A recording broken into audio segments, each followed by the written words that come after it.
So ayan mga kaibigan, mga katurokis ko. So ito na po, napasok na natin ito. Ayan. So ang gagawin natin, ang ituturo ko sa inyo ay yung buhol bawang na tinatawag. Ano po? Meron pong mas magandang buhol. Ito po yung tinatawag na buhol bawang. Para siyang bawang. Ano po? Ngayon, umpisan natin. Ito po ay ginawang kama ko na ito. Itong kabila. Ano po? So ito naman ang gagawin natin. Mahirap din po ito pag hindi po alam natin gawin.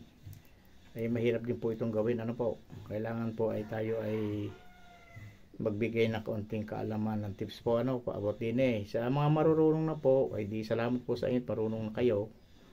Ituturo lang natin sa mga hindi pa po nalalaman na lalo kung nasa probinsya. Ano po? At magtatali tayo ng hayop, di mas maganda ho rin may ganare. At maganda yung ating buhol. Ano ho? So ganda rin ho, umpisa na natin. Tatlo ho, yan, tatlo yan. Ngayon, ito yung magkakasunod. Yan. So unahin natin, yung isang aray. Ililiko din papagayon ho. Yan. Kita ninyo ho. Yan, ganyan. Linaw na ho. Yan. Tapos, kita nyo yung sumunod. Yan. Yung sumunod ho din Di ari ho. Aray ang sumunod. Aray. Ito yung pinakahuli o. Di ari ang sumunod. Ito yung una. Nilikodan natin ganare. Yan. Nakagayaan. Tapos ari ang sumunod. Ari naman ho. Ikagayan natin. Kagayin natin dini ho. Dini. Papagayon. Ari yung una nating ginalaw. Ari ho. Papagayon. So ari ang padalwa ho. Padalwang ari. Yan. Iikot din natin. Papagayon. Sasabit natin gayan. Hahawakan ho uli natin. Yan. Gayan po. Tapos ito pong natitira, ito po yung pangalawa nakuha natin na ating iniliko. Ito yung pangalawa natin ginarito. Ayan. So ito yung patatlo. Ito naman ang isasabit natin dito. Papailanan natin ganyan. Di bali ganyan pong forma. Ano ga po ganyan? Yan. Ganyan. Kita na po. Ano po? Pag naisabit natin dito, ito yung pinakauna. Ito po yung pinakauna. Dito natin siya ipapasok. Dinay. Yan, dito natin ipapasok papagayan po. Ayan. Ano po?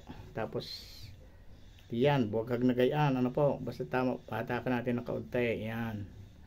So, ang mangyayari po ay ganare. Yan, kita po ninyo. Ayan, oh.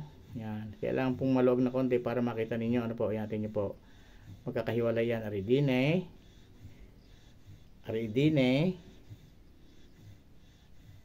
At areho. Dikita nyo, yan. Yan. Tingnan po, magkakaiba ng pinagpasukan. Ano po? Yan.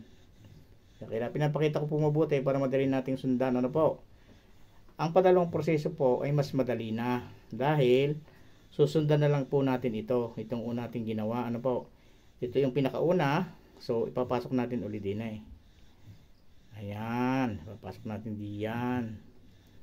Tapos naman, ito yung isa, di ba? So, ari naman, isang aray. Nakapasok na tayo dito. Ayan. Nakapasok na dito. So, ito naman yung padalwa. Ipapasok natin dito. Ayan. Dito po sa isang ito. Ayan. Sa katabi po. Ayan. Papagayan. At yung patatlo po, kung saan po nakaikot yung isang ito, ay katabi rin po, aray. Ano po? Aray. Isang aray. Iikot natin. Dinay. Dini po, di sa sinundan, ayan, dini. Ayan. Ayan, dito, ano. Ayan, tayo para magkakahiwalay. Ano po, ayan. Hindi magkakahiwalay. Ito yung ating unti-unting hatakin. Hatakin po natin unti-unti. Ayan, unti-unting hinahatak. Ayan. Nahatakin natin ganyan. Hatakin natin ganyan. Para po maging buhol bawang. Ano po? Yan. Yan, di ganito na po yan. Yan. Tingnan po. At parang bawang ang forma.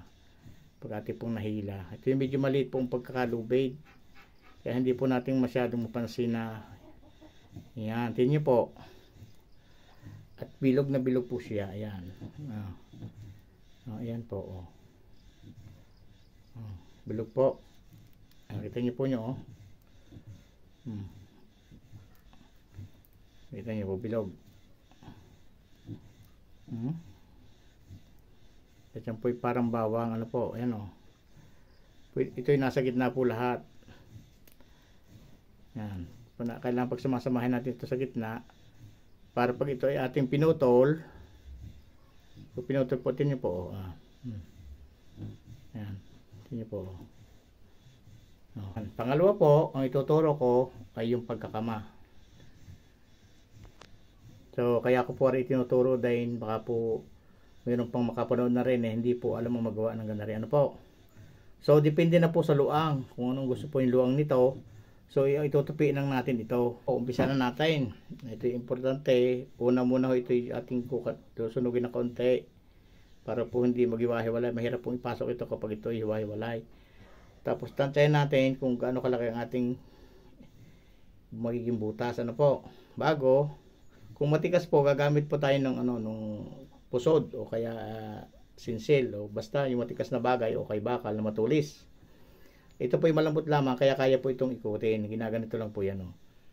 Yan. So, ito po yung tatlo. Ang uunahin natin ay itong nasa gitna. Ano po? Papasok natin ito dito sa ating pinutas na ito. Dine. Yan, kita po. Yan. Pasok natin dito. Yan, dine. Yan. Pasok natin dyan. Yan po, ang forma. Yan. Yan po yung butas. So ngayon, dahil tatlo ito nakaganyan po ito. Ito nakaganyan. Yan. Ngayon, ito naman po yung isa. Yan. So, ayan. Dito pa yung kaunahan sa gitna. So, ito isusunod natin. Ngayon, dahil ito yung nakasuot dito, ito po yung pinagpasukan ng isa. So, susundan naman natin itong kabila. Dito naman natin isa papasok. Tingnan po, di rin nakapasok dito. Papasok po yun dito, yan. Pasok. Isa na ito. So, ito namang sunod ang ating gaganyanin. Bubukahin natin yan. Para naman maipasok ito, isang ito. Yan, dito. Tingnan po. Yan. Yan. Papasok natin ganyan. Yan. Ito po nyo. Yan. Kailangan pa rin yung hatak. Ngayon, okay na. Nakapasok na po yan. Yan. Pasok na. Okay.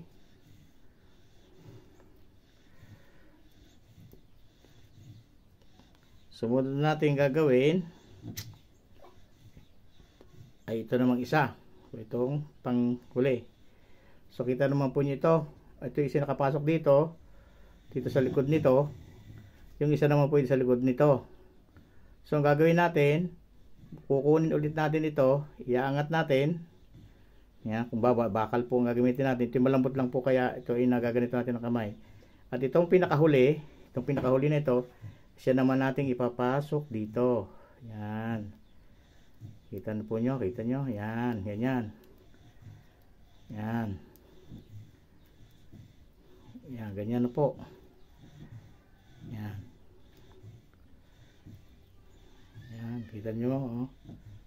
Ganon din po ang proseso. Pag naganyan na po natin, ayan. Oh. Ngayon, kita naman nyo ito, yung padalwa natin, pwede po yung dalawang sanib, pwede po tatlo, ano po. Pero kalimitan ginagawa lang po namin ay dalawa lang. So, dahil ito narito, mayroon pong sinusundan na isa ito. So, ang gagawin natin, dito tayo sa kasunod kukuha. Ito ipapailalim natin. Ayan, kukuha tayo, iangat natin ito. Yan, sa padalaw po, oh. Yan, ito nyo ito. Itong padalawa po, ito. Yan, yung katapat. Tapos ipapasok natin ito dito. Yan. Pasok natin, yan. Medyo pahigpit din po ganun para hindi po bumuka. Yan, yan. Pasok na natin. Sumunod, kita naman nyo itong isang ito. Papailalim din po natin yan. So, ito naman ang ating gagawin. Kukunin din natin ito. Ipapasok natin dito. Yan. Ito na po nyo. Yan. Ganyan na po. Kadalawa na tayo. So, itong patatlo, mayroon pong ilalim uli. So, kukunin natin naman itong isang ito. Ayan. So ayan po, ganun lang po yung kasimple. Batakin natin ganyan na konti. Ayan, okay na po. Susunugin lang po natin ito. Sunugin natin na konti para na sa ganun po ay maganda ito. Opo. Ayan, kita na po nyo.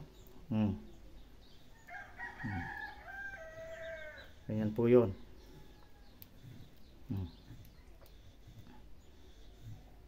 Yan guys, sana po nakapagbahagi na naman po ako sa inyo ng kaunting kalaman po.